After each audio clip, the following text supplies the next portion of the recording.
বুকের ভিতর আছে প্রাণ, তার ভিতরে মেশিন গান। ভান্ডারি বাবা আমায় পাগল বানাইছে সে সে। আমরা পীরদের খারাপ বলি না, কারণ এই দেশের সর্বপ্রথম দাড়ি আর টুপি আমদানি করেছিল পীরিরা। কথা বলেন ঠিক না বেঠিক? শাহজালাল সর্বপ্রথম দেশে আসলো। শাহজালালের এক হাতে ছিল তরবারি আর এক হাতে ছিল কোরআন। শাহজালাল বলেছিল কোরআনের আইন মেনে নাও, নতুবা তরবারি দিয়ে ফয়সালা হবে।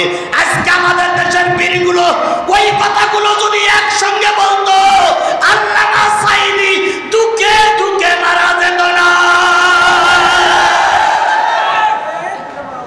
এই তাহিরি আল্লামা সাঈদীর মৃত্যুতে খুশি হয়েছিল। এই কুয়াকাটা এরা আল্লামা সাঈদীর মৃত্যুতে আনন্দ করেছিল। এখন তোমরা দরবেশ সাজো। এই আজারি গত কালকে না পরশুদিন দেশে আসছে, আজকে সর্বপ্রথম ঢাকায় এসে সমাবেশ করছে। এই আজারি বিগত ৩-৪টা বছর বাইরে ছিল এই কুয়াকাটা আর এই তাহিরির ষড়যন্ত্র করার কারণে।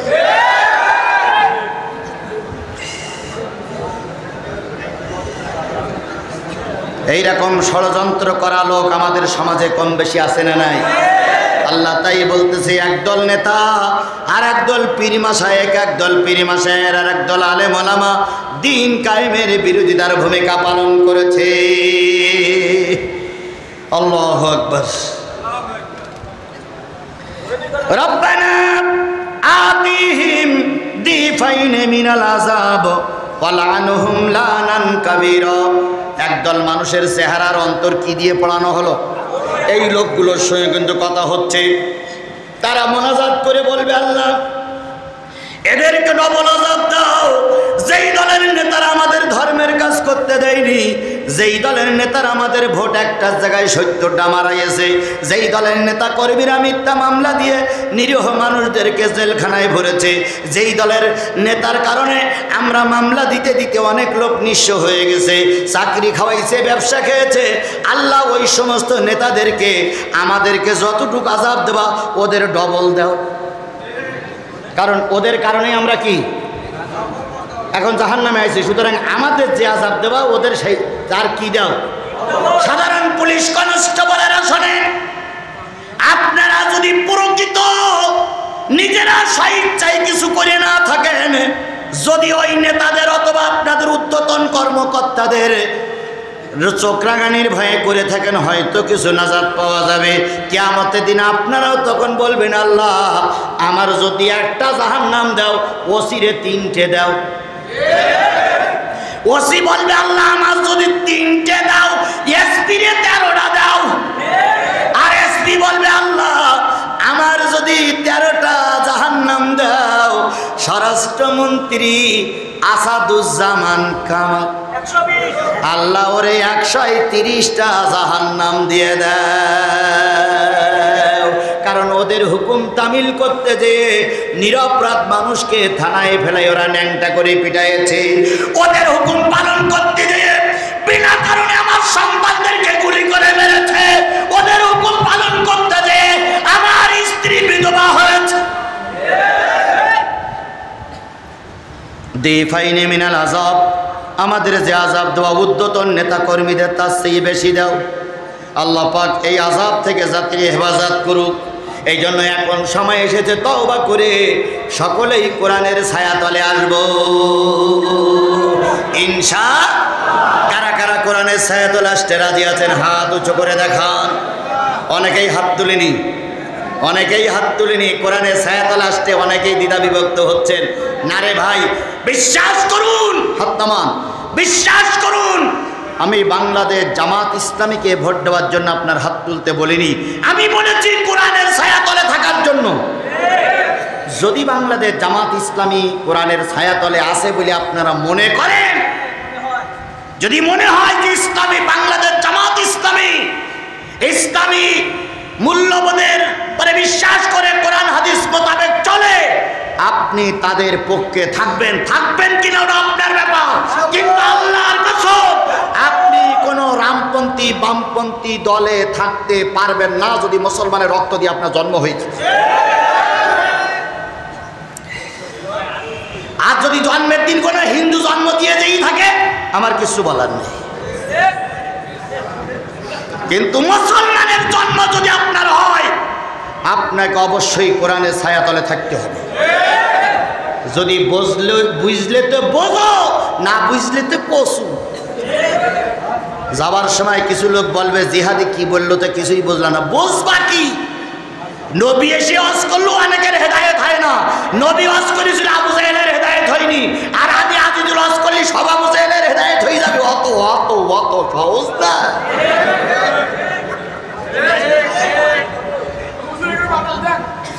কিছু করা লাগবে না, তুমি চুপ করে শোনো দিন বাবু। এবার পরবর্তী আয়াত, ইয়া আইয়ুহাল্লাযীনা আমানু লা তাকুনু কাল্লাযীনা আযাউ মূসা। হে ঈমানদারেরা, কোরআনে বলতেছি মুসার অনুসারীদের মতন তোমরা হয়ে যেও না। মুসা ছিল একজন নিরপরাধ নবী, অথচ তারে মুসার জাতিরা কষ্ট দিয়েছিল। মুসা কি অপরাধী ছিল না নিরপরাধী ছিল? অথচ মুসার জাতি মুসারে কষ্ট দিয়েছিল। আমার নবী নিরপরাধ ছিল, আমার জাতি এই মানুষেরা নবীরে কষ্ট দিয়েছিল। আল্লামা সাঈদী নিরপরাধ ছিল, অথচ তারে এই জাতি কষ্ট দিয়েছে। যদি বলেন আল্লামা সাঈদী নিরপরাধ, আপনি কি করে বুঝলেন? আমি একটা দলিল আপনাদের কাছে পেশ করব, দয়া করে পুলিশ ভাইরা শুনবেন আর আওয়ামী লীগের ভাইরা শুনবেন, আর কারো শোনার দরকার নেই। দলিলটা একটা দলিল শোনেন, তাহলে বুঝে আসবে আল্লামা সাঈদী নিরপরাধী ছিলেন। সেটা হলো আল্লামা সাঈদীরে মামলা দেওয়া হলো তিনি ধর্ষণকারী। কি মামলা দেওয়া হলো? কি মামলা দেওয়া হলো?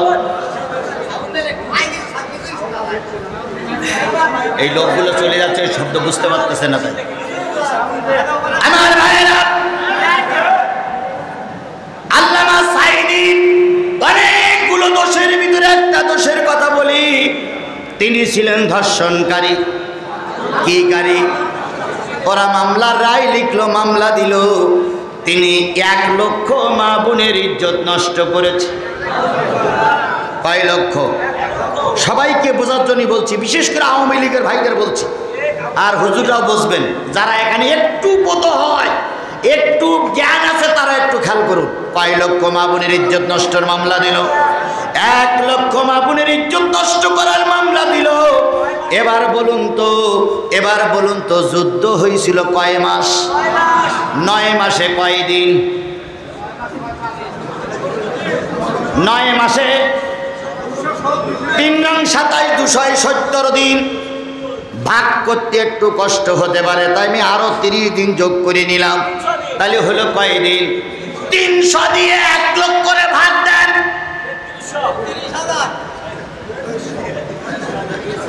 300 ভাজক 1 লাখ, সেখানে মনে হয় ভাগ করলে পড়ে 333, তার মানে 3300 দিন, মানে এক রাত্রি ভাগে পড়ে 3300। আপনারা তো ওনাকে ধর্ষণের মামলা দিলেন, আরে একজন বিচারক ধরা পড়েছে মানিক, উনি রায় দিল আল্লামা সাঈদীর ফাঁসি দিয়ে মারতে হবে। আর আপনারা কিছু লোক ফরিদপুরে আনন্দ মিছিল বেরি করেছিলেন, আপনারা কিছু লোক পাবনায় আনন্দ মিছিল বেরি করেছিলেন। একবারও হিসেব করে দেখলো না জাতি যে 1 রাত্রিতে 333 জন, মানে 3300 লোক, একজন মানুষ 1 রাত্রিতে ধর্ষণ করা সম্ভব কিনা? আনন্দ মিছিল করলো মসজিদের ইমাম, আনন্দ মিছিল করলো মাদ্রাসার সুপারিনটেন্ডেন্ট, আনন্দ মিছিল করলো কওমি জগতের হুজুররা। হুজুর নামের কলঙ্ক। একবারও হিসেব করে দেখলো না আল্লামা সাঈদী 9 মাসে 1 লক্ষ মামুরের ইজ্জত নষ্ট করলো। তাহলে এক ভাগে পড়েছে 3300। একটা মানুষ 1 রাত্রি 3300 মেয়ে লোকের কাছে কি করে গেল? ধর্ষণ তো দূরের কথা, শুধু বাড়ি দিয়ে দরজা টোক নাড়া দিতে গেলেও তো এই সময়ে পারা যায়। অথচ এই মামলায় আল্লামা সাঈদী মৃত্যু জেল খাটতেছিল। কথা বলেন ঠিক না ঠিক? ভারত সরকার দেখলো এরা যখন মৃত্যু দিতে পারল না, দেশের অবস্থা টালমাটাল হচ্ছে, খুব বেশি দেরি নয়, অল্প দিনের ভিতরে পেটনির বাচ্চা পালাবে অথবা মারা যাবে, তখন হয়তো ইসলামপন্থী বাংলাদেশ জামাত ইসলাম ক্ষমতায় আসবে, তখন এই সাঈদী দেশে বাহির হবে, এই সাঈদী হবে দেশের প্রধানমন্ত্রী। ও আমার জাতি, আজকে যদি আল্লামা সাঈদী বেঁচে থাকতো কোন শক্তি টিকত না, তিনি হতেন বাংলাদেশের প্রধানমন্ত্রী।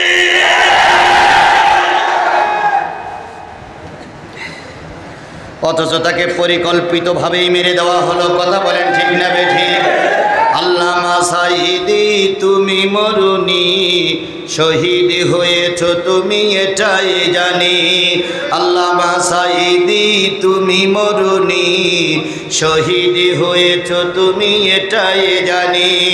কারাগারে কাটালে 13টি বছর, বাতিল খেপেছে তোমার দিকে থর থর, তুমি যে ছিলে মোদের নয়নের মণি, শহীদ হয়েছ তুমি এটাই জানি, শহীদ হয়েছ তুমি এটাই জানি।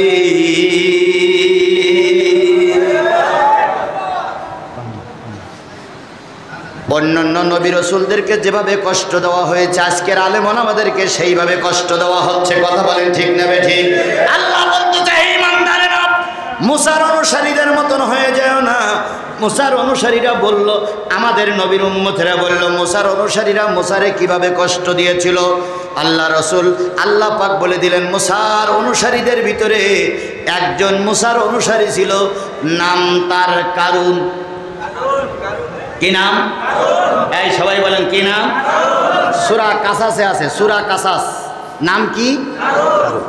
এই কারণ ছিল মুসার আপন চাচাতো ভাই। এই কারণ ছিল তাওরাত কিতাবের হাফেজ। এই কারণ ছিল মুসার আপন ভগ্নিপতি। এই কারণ ছিল একজন মুসলমান। এই 4টে দলের সঙ্গে মুসার এই কারণের সঙ্গে সম্পর্ক। মুসা কারণ চিন্তা করলো, মুসা এখন ফেরাউনরে কুপকাত করেছে, মুসার দলে আর এখন তেমন প্রতিদ্বন্দ্বী কেউ নাই, এখন আমি হয়ে যাব মুসার প্রতিদ্বন্দ্বী। মুসলমানদের শত্রু মুসলমান। আজকে আমরাও দেখি হুজুরদের শত্রু হুজুর। ও ভাই, এখন হুজুরদের শত্রু যদি কোনো হিন্দু খ্রিস্টান হয় তা মনের বুঝ দেওয়া যায়, কিন্তু হুজুরের শত্রু যদি হুজুর হয় তখন আর বুঝ দেওয়া যায় না। আমাদের দেশের একদল হুজুররা ফতোয়া দিচ্ছে, আগে দিত, এখন একটু থমে গেছে, একটু ভাব দেখতেছে, কারণ যেখানেই ফতোয়া দিচ্ছে সেখানে ঘাবান খাচ্ছে। ইতিমধ্যে তাহিরির গাড়ি ভেঙে দিয়েছে, জানেন আপনারা? তাহিরির গাড়ি ভেঙে দিয়েছে, তাহিরির মেরিয়ে নামাইয়ে শেষ পর্যন্ত তারই টুপি খুলে জামা খুলে দে দৌড় বোধ। জনগণ বলছে তারা সাঈদীর বিরুদ্ধে কথা বলার স্বাদ মিটাই, ও রাস্তার বলতে ভাই এ তারিখের মতন নামছই, আমি আর ওয়াজ করবো না। এই জন্য এখন আর দেখা যায় না, বিশেষ করে পাবনায় আর আসবে না। আর যদিও আসে চারিদিক ঠিকঠাক করিয়ে আসবে, তারপরে বগুড়ায় আসবে না। আমার সাতক্ষীরে দাওয়াত করেছি, এই দুলাভাই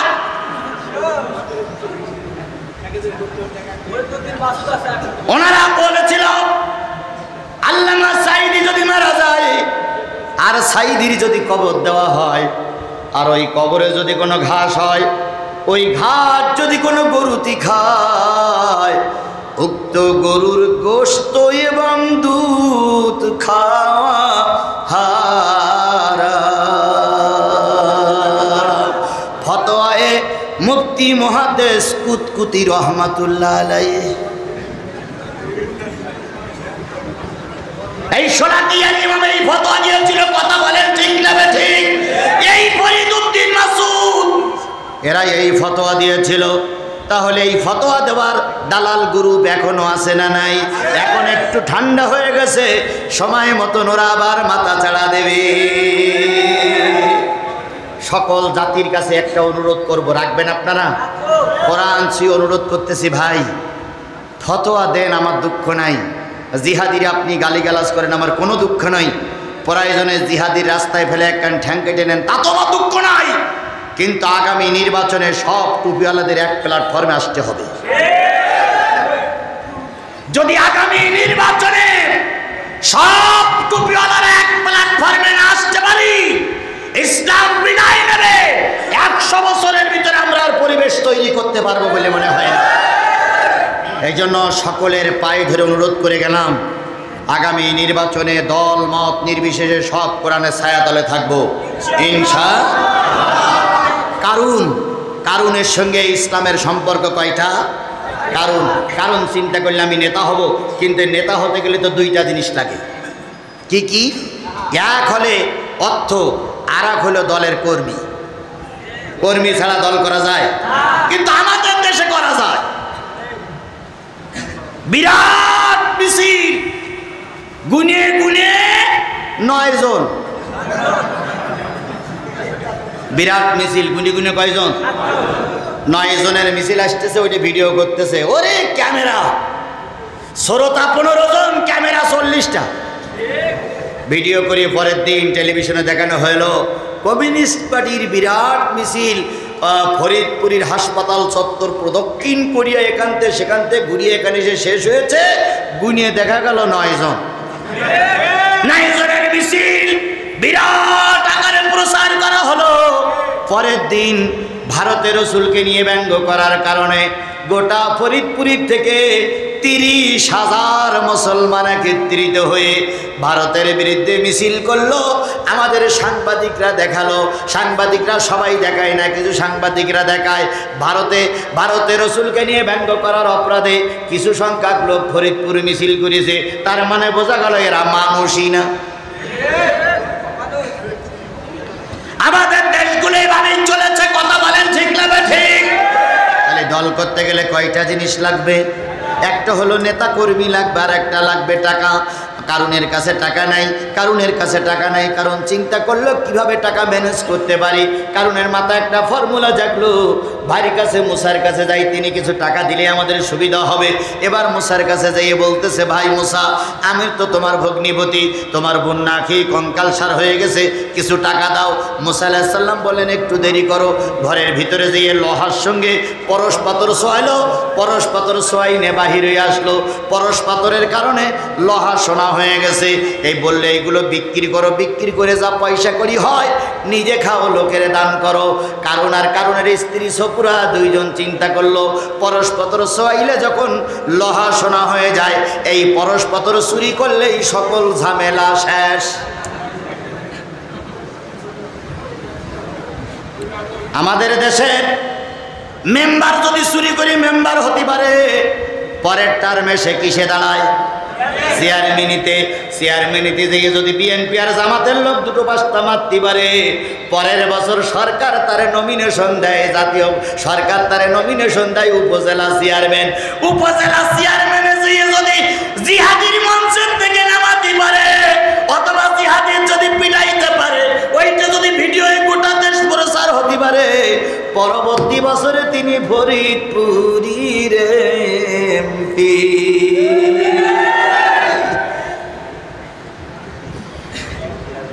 কথা কি বাড়াই বললাম? এইভাবে আমাদের দেশে চলতেছে, কথা বলেন ঠিক না ঠিক? আমার ভাইরা, তাই হলো এবার উনি পয়সার মালিক হয়ে গেল, টাকা পয়সার মালিক হয়ে গেলে এবার মুসার প্রতিদ্বন্দ্বী হয়ে দাঁড়ালো। মুসা আলাইহিস সালাম একদিন আল্লাহর কাছ থেকে আদিষ্ট হলেন, টাকা হলে জাকাত দিতে হয়। কারণকে ডেকে বলল, কারণ জাকাত দাও। ভালো করে শোনেন, আমি কিন্তু সাইদির 1 লক্ষ ইজ্জতের নষ্ট করার দিকেই যাচ্ছি। ভালো করে একটু বুঝে নেন, বুঝে আসবে। ওই মুসা আলাইহিস সালামের বিরুদ্ধে যারা অপবাদ দিয়েছিল তারাও মুসলমান। আজকে আল্লামা সাইদি, নিজামী কাদের মোল্লা, তারপরে আলী হাসান মুজাহিদ, কামারুজ্জামানের বিরুদ্ধে যারা অপবাদ দিয়েছিল এরা সবাই মুসলমান। তবে এই জাতীয় মুসলমানদের বিচার হচ্ছে না। এই মুসলমান কত বলেন বিচার হচ্ছে না? পাবনায় যারা নিজামীর বিরুদ্ধে ফাঁসি দিয়েছে, নিজামীর বিরুদ্ধে সাক্ষী দিয়েছিল, প্রায় সব কি বলে পায়খানা খেয়ে মৃত্যুবরণ করেছে। কেউ ভিক্ষা করতে করতে মারা গেছে, কেউ বা ড্রেনে পড়ে মারা গেছে। আমাদের একজন উকিলের সঙ্গে দেখা হয়েছিল, তিনি নিজামীর সাক্ষী ছিলেন এই ফরিদপুর থানার ভিতরে, না সাতিয়া থানার ভিতরে, সাতিয়া থানার ভিতরে উনি একজন উকিল ছিলেন।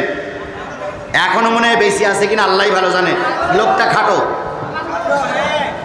উনি একবার আমার মঞ্চে আসলেন, ওনার এক পা খাটো আর এক পা লম্বা, তার মানে পায়জামা খানিটা গোটাইনি আর খানিটা ছাড়া।